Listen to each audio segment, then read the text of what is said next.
J'aimais mon sport parce que sinon j'aurais pas continué à le faire. Mais je suis persuadée que j'aurais fait ça autrement et que j'aurais eu d'autres horizons. Je ne parle pas d'être championne ou quoi que ce soit, c'est pas du tout ça. Mais j'aurais eu d'autres horizons dans ce sport.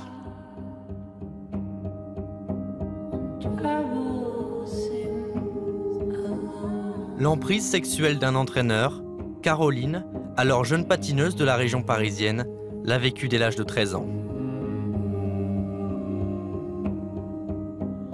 Pendant 30 ans, elle a tu tout cela. Elle parle aujourd'hui pour la première fois. Et comment se déroulaient les agressions chez lui? Alors ça, c'est quelque chose que j'ai jamais réussi encore à dire, mais bon, on va essayer. Après l'entraînement, il avait toujours l'habitude de prendre un bain. Et donc, il m'appelait. Voilà. Donc, la première fois, j'ai pas voulu y aller, évidemment. Enfin, voilà. La deuxième fois, ben, un peu plus ardument, il m'a demandé, donc, vous avez 11 ans, 12 ans, 13 ans, vous avez peur de cette personne, vous faites quoi? Qu'est-ce qu'il vous demandait? Une fellation, des choses comme ça. Et ensuite, ça allait plus loin, puisque après, il fallait que j'aille dans la chambre et ça continuait, quoi. Après plusieurs années, c'était une habitude.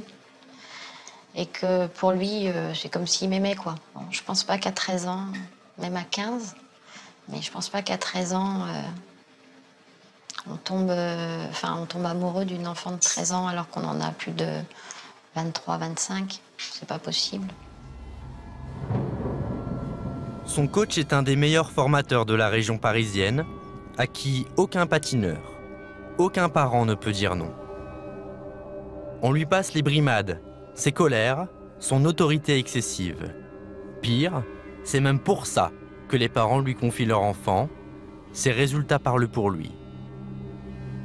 Caroline quitte tout pour s'entraîner avec lui et découvrir le haut niveau. Déscolarisée, elle suit ses cours par le CNED et ne rentre chez elle que le week-end. Ses parents ne s'aperçoivent de rien. C'était marche ou crève. Si on n'y arrivait pas, on ne sortait pas de glace. Bon, ça encore, peut dire que dans le sport de haut niveau, ce que nous cherchions à faire, c'était un petit peu normal, sauf que ces méthodes d'apprentissage étaient trop brutales. Donc des coups de protège-lames, des coups de baguette, des humiliations sur glace, des insultes aussi, voilà, des claques, quelquefois. Est-ce que vous arriviez à mettre les mots sur ce que vous subissiez? Alors, ce que je subissais sur la glace, je prenais pour moi, parce que je voulais y arriver. Donc, et puis on était un petit peu tous... on était tous traités pareil. C'était traité, hein, c'est bien le mot que j'emploie. On était tous traités pareil.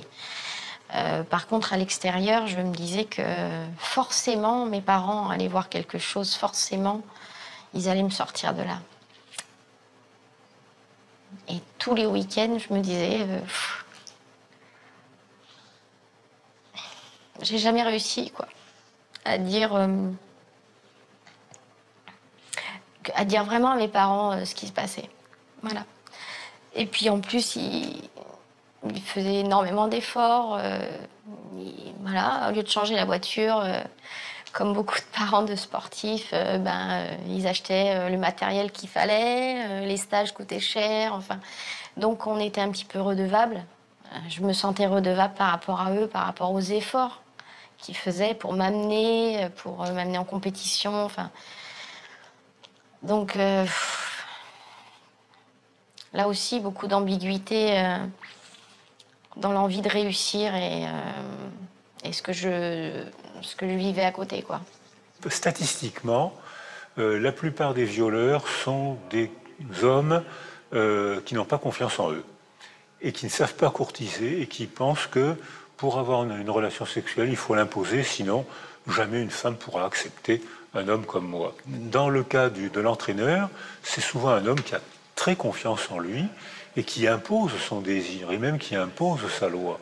Et pour imposer sa loi, il ne peut pas demander carrément. Donc il manipule, comme un aigle qui chasse le lapin, qui attaque d'un côté et qui prévoit que le lapin va aller de l'autre côté, et hop, qui attrape le lapin. Donc c'est des chasseurs. Et ces chasseurs manipulent la proie et manipulent l'entourage de la proie, manipulent la famille, racontent à la famille, vous savez, elle a fait des progrès, ce qui en plus est souvent vrai, elle a fait des progrès fantastiques grâce à moi, je vais la prendre chez moi pendant une semaine ou deux, et la famille est tellement émerveillée qu'elle accepte. Donc ce sont des virtuoses de la manipulation. Un de mes parents rêvait que j'y arrive, que je réussisse, avec tous les efforts que je faisais, qu'il faisait, etc. Et je pense qu'il leur a promis monts et merveilles par rapport à ma carrière sportive. Donc c'était une confiance aveugle. Tout était fait pour que mes parents se disent bon bah on est tombé sur une bonne personne, il est très humain, bien qu'il ait des méthodes difficiles, parce que quelquefois quand même, je me rappelle de ma mère qui s'était quand même un petit peu fâchée quand j'étais revenue avec des bleus. Bon. Et des parents qui peut-être acceptent pour leurs enfants dans le cadre sportif que l'entraîneur leur crie sur leurs enfants, les humilie, leur parle de façon très déplacée parfois, sous prétexte de les motiver. Ces mêmes parents qui l'acceptent là ne l'accepteraient certainement pas dans le cadre scolaire. Donc c'est quelque chose qui est intéressant parce que la performance rend acceptable, par exemple la maltraitance, mais aussi des façons de se comporter avec des enfants, avec des jeunes, que notre société considère aujourd'hui comme étant inacceptables.